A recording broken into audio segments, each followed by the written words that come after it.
Today I'm going to change the steering gearbox out on my 2000 F250 Ford 7.3, and I didn't look up any tips like I usually do on YouTube. I'm just going to go for it. I'm going to take this inner fender out. I'll actually take the wheel off first, inner fender out, and access that gearbox, see what's next. Alright, now I got the inner fender out, which is a pain in the ass. Only because I forgot one of these right in the top. Yeah, happens. Alright, so I pulled the plastic, should have a plastic cover. You can see that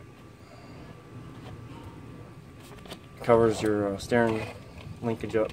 I pulled that back, the steering column there, and I removed this one bolt that holds this onto your gearbox. You can see the splines. I pulled it away a little bit with a screwdriver. It should come off pretty easily.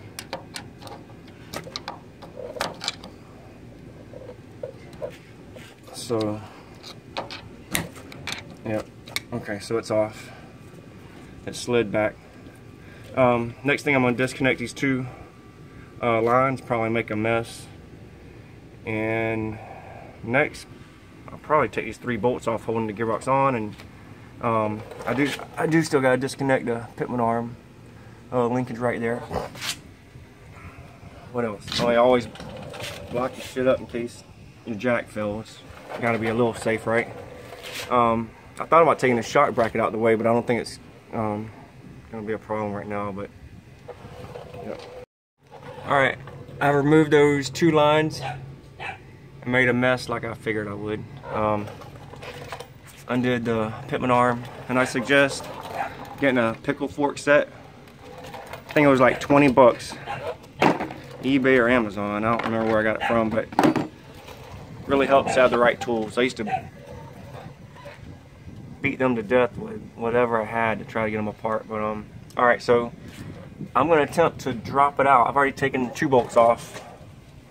I got 1 left. I might have to take this bracket out. I really hope not. But leave the pitman arm on, and I'm just going to try to drop the whole thing out. And these hoses, they were a little tough pulling out, even with them. They unthreaded pretty easy. I was surprised about that.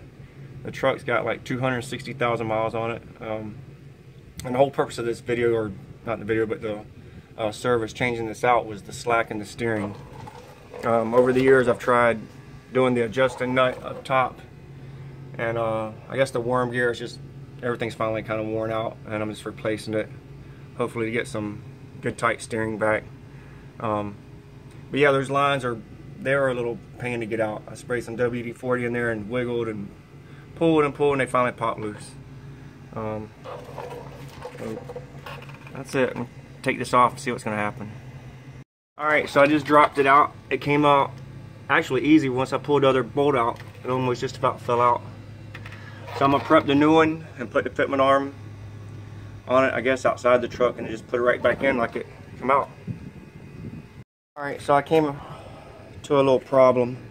You always want to check your parts, match everything up. The gearbox appears to be really good compared to the old one.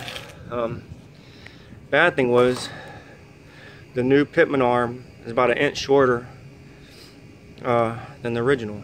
And the original is a C35 3590 AB, I think. And this part number, Rock Auto replacement. Not blaming them. I mean, I could have screwed up by looking at something wrong, but for sure, this one's a little shorter, and I'm breathing hard because I did not want to beat that freaking thing off, but it came off. I used one of the pickle forks, which fit really good on it. It was like perfect, but it wasn't doing the job. I was beating the hell out of it. I just ended up just beating right on the pitman arm, right on the back of it. I guess the advantage of having it out of the truck really worked. Okay, so I'll put the pitman on there, and then put it up in the truck and bolt it up. Went in really easy, surprisingly. Reattached my steering shaft, whatever you want to call it. I still got the caps in the box. I'm waiting for my wife to bring me some new fluid so I can flush the lines, and reattach the linkage down here to the pitman arm on my old pitman arm. Yep.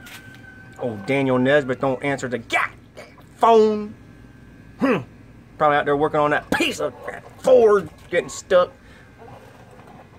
Yep. Gonna put some fluid in it and raise the other wheel up. You'll want to, without the truck vehicle running, you'll want to go left or right fully.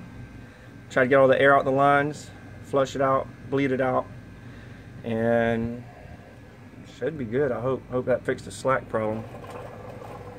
Yep. Thank you, Leroy. The big hammer worked. Well, I'm finished. I've been bleeding it back and forth, and there's a bunch of air in the reservoir, so I'm gonna let it settle out and call it a day, call it a success, and hopefully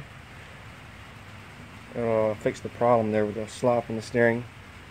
But yep, I'm just going to continue tomorrow on it and try to get all the air out, and hope I help somebody out there. This feels really awesome. Feels like I'm driving someone else's truck. I should have changed this out years ago instead of fighting the steering. But it's not even that just the slack is gone, it's something about the firmness. Feels like a brand new truck. It's really good. Wanted to say that the brand, the gearbox was off Rock Auto, was Lars, L-A-R-E-S. Me being cheap, it was like one of the cheapest ones, but it feels really good. And one thing I wanted to point out, don't forget to put new seals on your lines. I didn't have that in the video. And yeah, I'm happy with it. And I noticed in my little videos I was putting together, I mentioned the word easy a lot. Went in easily, went right in too easily, but it really was easy. Said it again. Don't be afraid to do it by yourself. Get it done. Hey, I wanted to add to this video a little bit. I'd filled the system with power steering fluid, and it's been steering pretty firm.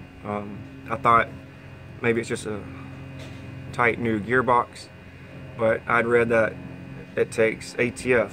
So I trained the system and I got ATF in it now, and haven't drove on it yet, so hopefully that makes it drive a little easier. I wanted to show you something. Remember I'd said the hardest thing about the job was taking out the center fender? Well, I don't think you have to do that. So hopefully you guys learn from my mistake. I had to go in and take these lines off so I could bleed the system. I didn't want to go behind the pump. It seemed like more of a pain in the ass. So I trimmed the fender here so I can get to the lines. And I think that's probably an easier way.